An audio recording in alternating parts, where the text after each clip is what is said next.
લો, આ શું થયું? રાજકોટ ગયા ને બાલાજીની સેન્ડવિચ ખાવાનું ભૂલી ગયા? કશો વાંધો નહીં. ચલો આજે આપણે બનાવીએ રાજકોટની ફેમસ બાલાજીની સેન્ડવિચ. પહેલાં 1 કિલો બટેકા લઈશું. એને આપણે પહેલાં બાફવાના છે. પાણી ઉમેરીશું અને કુકરમાં 1 કિલો બટેકા બાફવા મૂકીશું.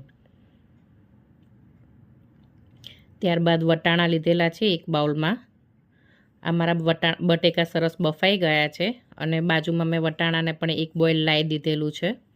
બટેકાને છોલી અને એને મેશ કરી લઈશું. બટેકાને સરસ રીતે આપણે બાફવાના છે જેથી એ મેશ સરસ થઈ જાય, ક્યાંય ગાંઠા ના રહે એનું ધ્યાન રાખવું. સરખી રીતે મેશ કર્યા પછી આપણે એક કઢાઈમાં રાઈ મૂકીશું, હિંગ નાખીશું અને ત્યારબાદ તેમાં 4 ડુંગળી નાખેલી છે મેં સોતળવા માટે.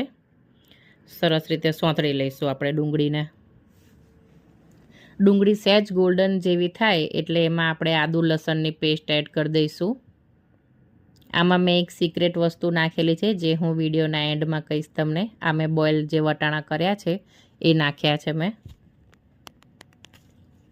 ત્યારબાદ લાલ મરચું, હળદર, ધાણા જીરું બી થોડું વધારે નાખવાનું, ટેસ્ટ સારો લાગે. અને ત્યારબાદ મેં ગરમ મસાલો એડ કરેલો છે. બધું સરસ રીતે મેં ભેગું કરીને અને કલર આવે ત્યાં સુધી મેં એને સોતળાવા દીધું છે. હવે એમાં મેં બટેકાનો માવો નાખેલો છે. બટેકાના માવાને સરસ રીતે અંદર હલાવી અને બધું એકરસ થઈ જાય ત્યાં સુધી હલાવવું. ત્યારબાદ મીઠું નાખ્યું. હું પહેલાં ડુંગળીમાં મીઠું નથી નાખતી. હું હંમેશા રેસીપી બની ગયા પછી જ મીઠું નાખું છું. બધું હલાવી લેવું સરસ અને પછી કોથમરી નાખીએ એટલે આપણો બાલાજીનો જે મસાલો જે છે સેન્ડવિચનો એ રેડી છે. હવે બ્રેડ લેવાની, એના પર ગ્રીન ચટણી કોથમરીની આપણે જે રેગ્યુલર ઘરે બનાવતા હોઈએ એ સ્પ્રેડ કરી લેવી સરસ રીતે.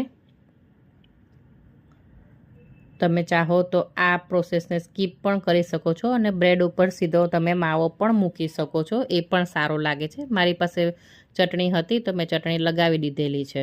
ત્યારબાદ આપણે માવો લગાવીશું બ્રેડ ઉપર. બીજી બ્રેડ મૂકી અને એના ઉપર આપણે માખણ લગાવીશું, બટર લગાવીશું. તમે ઘરનું બનાવેલું બટર પણ યુઝ કરી શકો છો, પણ અમૂલના બટરનો ટેસ્ટ સારો આવે છે.